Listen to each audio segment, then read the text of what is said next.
Hey guys, how's it going? This is Sean here. A little bit of a different video from what you're used to seeing. I know you noticed probably a monitor mixing on my... It's over here. I'm using it to run some servers and stuff. Server keeps going offline, so we're trying to figure that one out. But anyways, it's not the topic of the video. The topic of the video today is an autistic person's review of the Pixar short called Loop. I know there actually has been news pieces and other things on Loop. So I wanted to throw in my 2 cents, my perspective, what I like and what I dislike about Loop. So let's just jump right into the meat and potatoes. I don't have any notes. I'm just kind of winging it from my head. So this video might be a little bit all over the place, but I just wanted to go ahead and get this video out there just to tell you guys that I friggin' love Loop.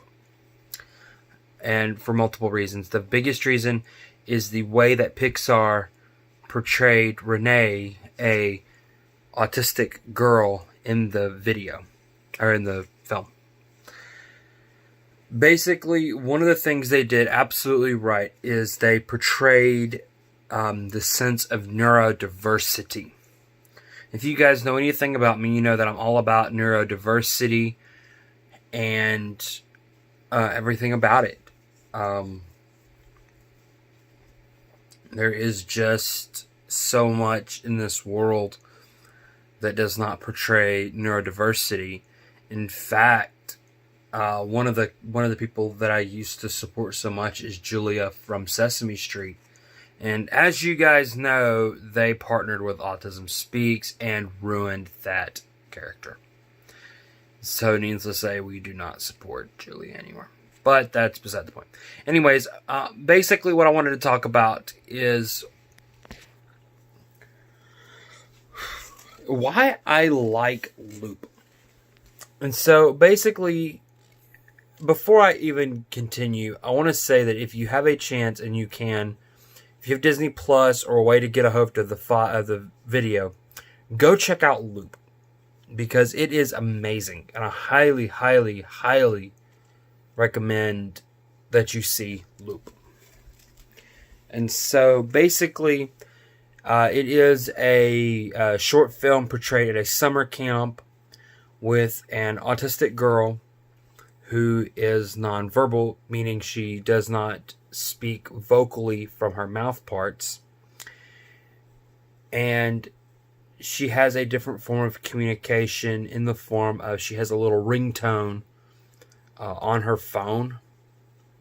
And she usually plays when she's happy, when she wants something. But basically, she has like this ringtone. But she gets paired up with somebody who's never worked before. And the person that she gets partnered up with is like, oh, well, I don't know what to do. Are you talking about the girl that can't talk? And, you know, it's stuff like that. But,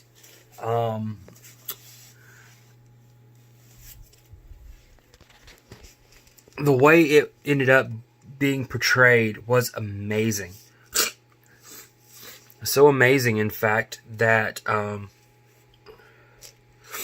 I even enjoyed it, because you get to see that, hey, Pixar wrote this film in a way to say, hey, you don't have to understand, but respect them. They're human too. So he kept saying, hey, do you want to do anything? Is there anything you want to do? And of course, what she did in one of the scenes is she put a picture of the poop emoji on her phone, because she wanted to go near where there was a porta potty. And the reason she wanted to go there is because there was like leaves and stuff that she would rub her hands against that felt good to her. It was basically, she was stimming. And of course, he didn't understand. He thought she really needed to go to the bathroom. And he was like, you didn't need to go. You were trill.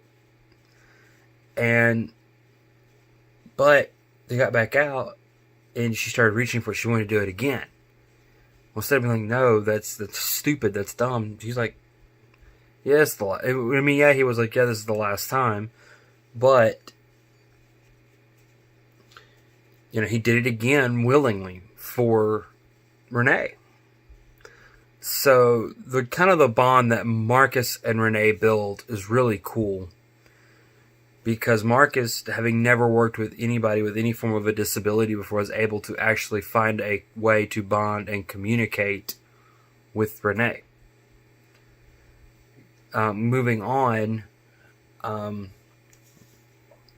they go into like a cave and they do the ringtone, the woof woof woof ringtone, and in that moment, Renee had started to have a meltdown.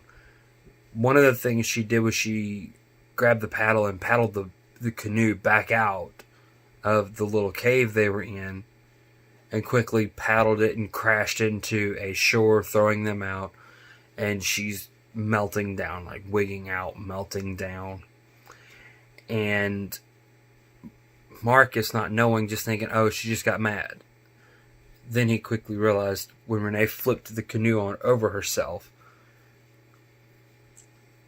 that he didn't know what to do. So he basically just sat there, but didn't leave Renee, just sat there beside her.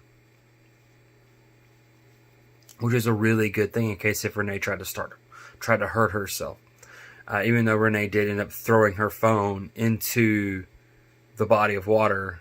I believe it was a city lake, in fact.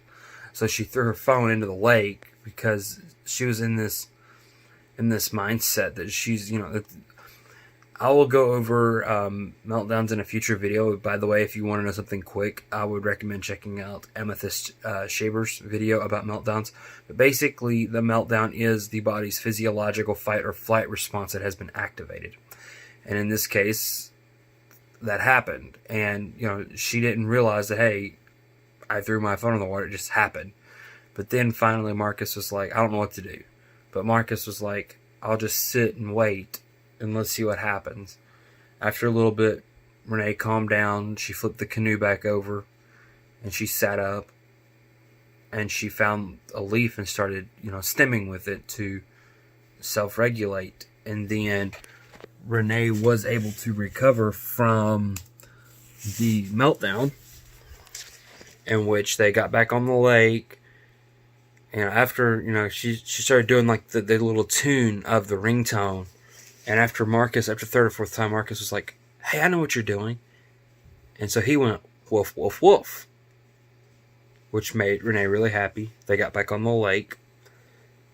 And they cruised on. Of course, there's a cutscene at the end. And it's like, hey, look, your phone works again.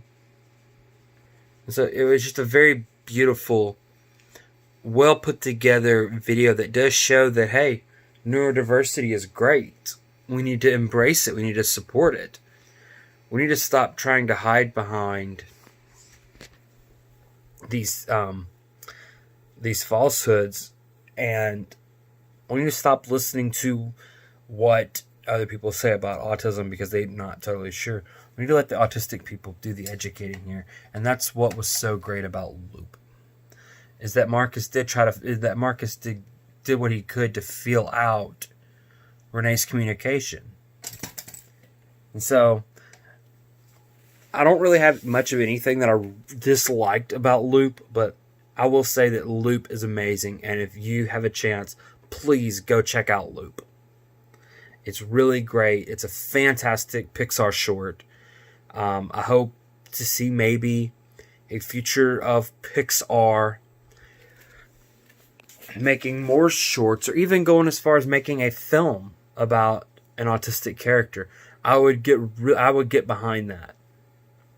And so this has just been my quick review and overview of Pixar's Loop. I do know that it is an original on Disney Plus, and so if you have Disney Plus, definitely check out Loop. If not, find a friend that has Disney Plus and say, hey, I need to check out a video, and go check out Loop, because it is an amazing, amazing short. It really did a great job of portraying an autistic character without all of like the misnomers of autism. It was really great. There's just so much negative and bad content out there that portrays autism in a really negative light. And so that is something that we need to get away from. We need to start saying, hey, we can do better than this. And Loop is just one of those examples. I'm really happy to see that Pixar released this without partnering with like Autism Speaks. That made me really happy. And one of the greatest things ever is I did not see a single dang puzzle piece on this clip. And so, again, I've said 100,000 times, it's like a broken record here, but go check out Loop. It's just amazing. I like Loop. Thank you. If you like my content, make sure to subscribe, hit that icon, hit the bell. Make sure you stay notified. I've got more autism videos. I've got computer videos, server videos. I've got all kinds of content in the works. So, yeah. Thanks for watching.